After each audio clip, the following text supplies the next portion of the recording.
In the previous episode, we followed the dark beginnings of the Watergate scandal. From the break-in at the Democratic Party headquarters to the first threads that linked the burglars back to the White House. But what we're about to tell you now is far more dangerous. The moment when a small burglary became a political earthquake. A moment that revealed to the world how absolute power can corrupt even the highest office in the land. This is the story of revealing the truth. The hunt for the truth begins only a few days after the Watergate break-in. Most of the American press treated the incident as a minor case of campaign espionage. A story that might disappear in the back pages of a newspaper. But two young reporters at the Washington Post, Bob Woodward and Carl Bernstein, refused to let it go. Guided by an anonymous source later known as Deep Throat, who was eventually revealed to be FBI Associate Director Mark Felt, they began connecting the dots. A check deposited here, a strange phone call there, a trail of money leading directly to the committee to re-elect the president. Piece by piece, the puzzle started to form. And with every revelation, suspicion grew that this was not an isolated burglary, but part of a larger network of corruption reaching into the Oval Office. Congress launches an investigation by February 1973. The scandal could no longer be ignored. The U.S. Senate created a special committee, led by Senator Sam Ervin, to investigate. The hearings were broadcast live on television.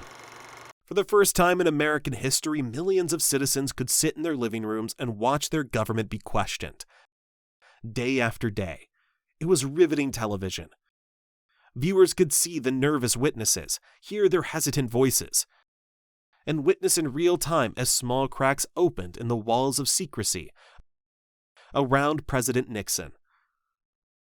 What began as politics quickly turned into a public trial of trust. Then came the revelation that changed everything.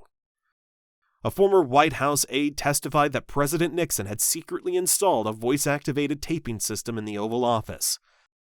Every conversation, every meeting, every phone call recorded on reel-to-reel tapes. These tapes were the golden key. If released, they could prove Nixon's innocence, or they could expose his guilt beyond any doubt. The scandal was no longer based on suspicions or testimony. It now revolved around physical evidence. The president's own voice. The special prosecutor in the Saturday Night Massacre in May 1973. Attorney General Elliot Richardson appointed Archibald Cox as special prosecutor. Cox was a respected Harvard law professor with a reputation for integrity. Cox quickly demanded the White House tapes. Nixon refused. A court issued a subpoena. Nixon still resisted. On October 20th, 1973, the nation witnessed what came to be known as the Saturday Night Massacre. Nixon ordered Richardson to fire Cox. Richardson refused and resigned. Deputy Attorney General William Ruckelshaw also refused and resigned. Finally, Solicitor General Robert Bork, the third in line at the Justice Department, carried out the order and dismissed Cox. The image was devastating. A president removing the man investigating him. The reaction was immediate. Protests filled the streets. Editorial boards denounced the president. Confidence in Nixon collapsed almost overnight. But the fight for the tapes continued. A new special prosecutor, Leon Jaworski, took over and renewed the demand. Nixon clung to a claim of executive privilege, insisting that a president conversation must remain private. The case reached the Supreme Court in United States v. Nixon.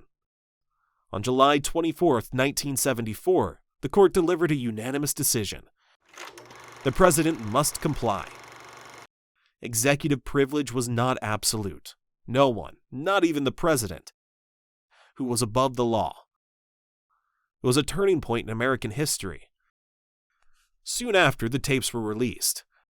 Buried among hundreds of hours of recordings was one that sealed Nixon's fate. The conversation, dated June 23, 1972, just 6 days after the Watergate break-in, became known as the smoking gun tape.